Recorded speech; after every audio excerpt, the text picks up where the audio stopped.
జై శ్రీరామ్, అందరికీ నమస్కారం. Welcome to news Akhanda. నేను మీ కస్తూరి శ్రీధర్. మిత్రులారా, తమిళనాడుకు సంబంధించినటువంటి నాకు తెలిసి బహుశా ఇంతవరకు మీరు వినటువంటి ఒక ముఖ్యమైన వార్త అయితే తీసుకొచ్చిన. ఓకేనా? సరే, ఇక విషయానికి వస్తే నిర్మలా సీతారామన్ గారు ఈవిడ మన దేశానికి ఆర్థిక శాఖ మంత్రి అన్నమాట. నిజానికి మన దేశంలో మోస్ట్ సక్సెస్ఫుల్ ఫైనాన్స్ మినిస్టర్లలో నిర్మలా సీతారామన్ గారు మొదటి వరుసలో ఉంటారు.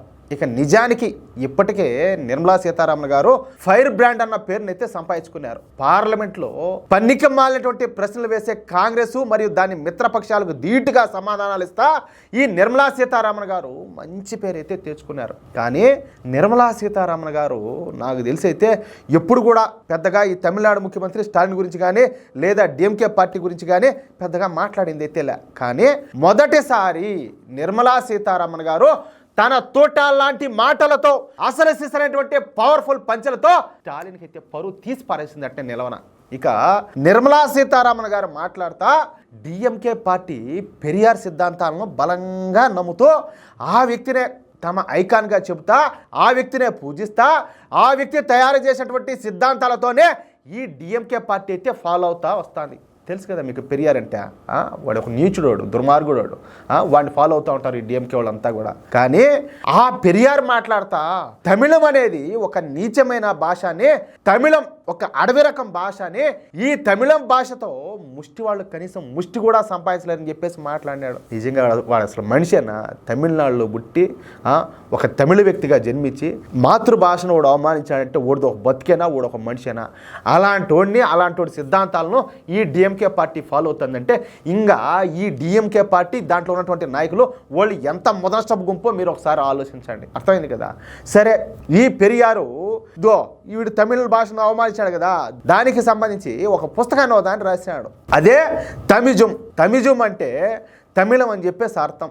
ఈ పుస్తకంలో ఈ పెరియార్ రాస్తా ఏమని రాశాడంటే తమిళం అనేది ఒక బార్బేరియన్ భాష, అంటే మధ్యయుగం నాటి అడవి భాష అని చెప్పేసి అర్థం అనమాట. నేను ఈ మాట అంటున్నానని చెప్పేసి కొంతమందికి కోపం వస్తుందేమో, కానీ నేను చెప్పేదైతే నిజమో. తమిళ భాష ఒక బార్బేరియన్ భాష. ఈ భాషను 4000 సంవత్సరాల క్రితం సృష్టించినారు. కానీ ఇప్పటి కాలానికైతే ఇది సరిపోదు. ఎంతసేపు కూడా తమిళులు తమ పూర్వీకులు గొప్పవాళ్ళని చెప్పి చెప్పుకోవడంలో మునిగుండారు తప్ప ఇప్పటి కాలానికి అనుగుణంగా వివరించడం లేదని చెప్పేసి ఈ పెరియార్ రాసేటువంటి ఆ బొహోడా పుస్తకంలో, ఆ పనికిమాలిన పుస్తకంలో, ఆ లంగా పుస్తకంలో ఇటువంటి వ్యాఖ్యలన్నీ కూడా చేసినాడు. మరి అటువంటి మనిషిని, అటువంటి నీచుణ్ణి, దుర్మార్గుణ్ణి, తమిళ భాషను గౌరవించినటువంటి ఆ మనిషిని, తమిళ భాషకు కనీస మర్యాద ఇవ్వనటువంటి మనిషిని, తమిళ భాషకు కనీస గుర్తింపుని ఇవ్వనటువంటి మనిషిని, తమిళ భాషను అసహించుకున్నటువంటి మనిషిని మీ డిఎంకే పార్టీ ఒక ఐకాన్గా అసలు ఏ విధంగా చూపిస్తారు? ఎట్ట చూపిస్తారా? మీరు ఇప్పుడు చేస్తున్నటువంటి ఈ వ్యవహారం మొత్తం కూడా వేర్పాటువాద భావజాలంతో చేస్తా ఉన్నట్టయితే నాకు అనిపిస్తానని చెప్పేసి ఏమిలా మూతి పళ్ళు రాలి పెట్టేట్టు కొట్టింది. అంటే దెబ్బ మామూలు దెబ్బ కాదు. నేను ఇక్కడ మీకు ఇంకొక మాట గుర్తు చేయాలి.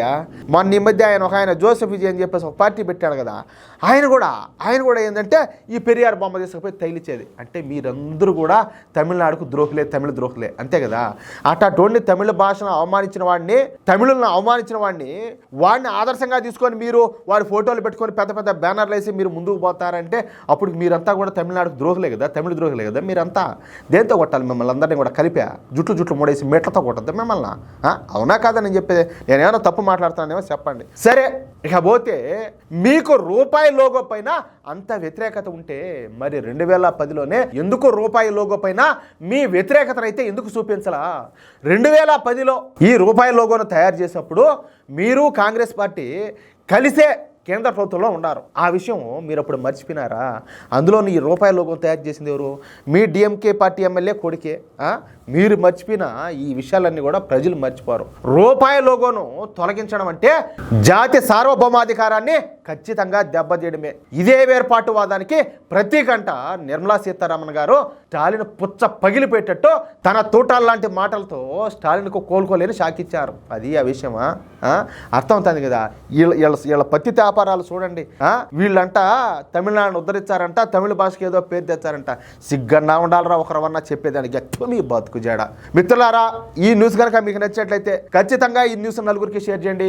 అదేవిధంగా ప్రతి ఒక్కరు కూడా మీ యొక్క అమూల్యమైన అభిప్రాయాలను ఖచ్చితంగా కామెంట్ చేయండి. అలాగే ఇంతవరకు మీరు కనుక మన ఛానల్ సబ్స్క్రైబ్ చేసుకున్నట్లయితే ప్రతి ఒక్కరు కూడా మన ఛానల్ సబ్స్క్రైబ్ చేసుకోండి, సపోర్ట్ చేయండి ప్లీజ్. జై శ్రీరామ్.